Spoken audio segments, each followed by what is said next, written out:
को लड़के और अपनी दोस्त चक्री के गुनहगार को सजा दिलाकर ये साबित कर दिया कि एक इंसान की पहचान उसके जन्म से नहीं, उसके कर्मों और उसकी नीयत से होती है। उसके कर्म और उसके नीयत से ही एक इंसान महान बनता है। सिर्फ इसलिए कि मैं सोनागाची से हूँ, इसका मतलब ये नहीं कि हम बुरे हैं, हम गंदे हैं। आज ये केस लड़कर मैंने साबित किया है कि हम सोनागाची की लड़कियों को सिर्फ मर्दों को रिझाना और उन्हें फंसाना नहीं आता है। हमें पढ़ना आता है, हमें लड़ना भी आता है और हमें अपना मुकाम बनाना भी आता है। तो जितनी इज्जत भद्र समाज में रहने वाली लड़कियों की होती है, उतनी इज्जत सोनागाची की लड़की की भी होती है। अगर सोनागाची की लड़की धंधा करती है तो अपनी मर्जी से करती है, तो जो बिना मर्जी के हो वो गलत है, तो फिर वो चाहे भद्र समाज की लड़की हो उसके लिए भी गलत है और एक सोनागाची की लड़की के लिए भी गलत है। हर आदमी को ये समझना होगा कि एक लड़की चाहे कहीं से भी आती हो, किसी भी समाज की हो, उसकी एक इज्जत होती है और उसकी ना का मतलब ना होता है।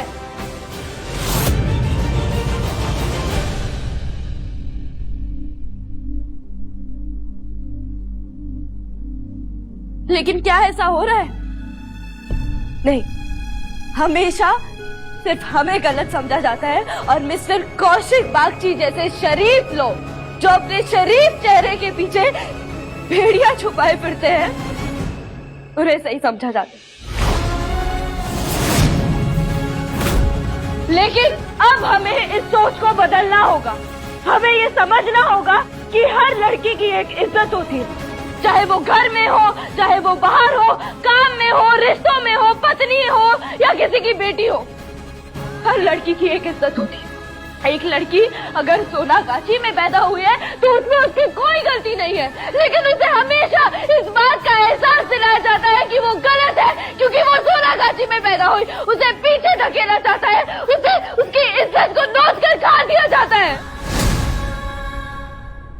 लेकिन अब हमें इस सोच को बदलना होगा क्योंकि आज एक नीरजा सोनागाची से बाहर निकली है और उसने अपनी पहचान बनाई।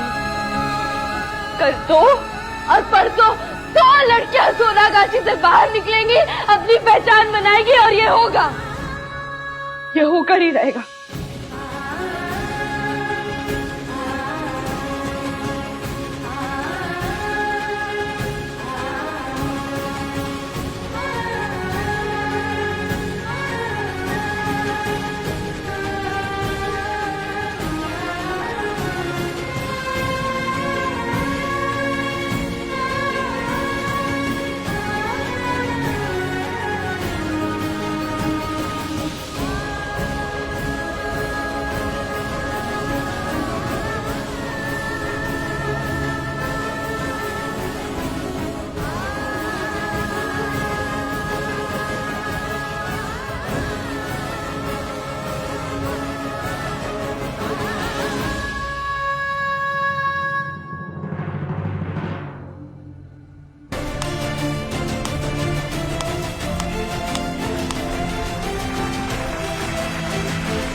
आप लोग सब बैठ जाइए।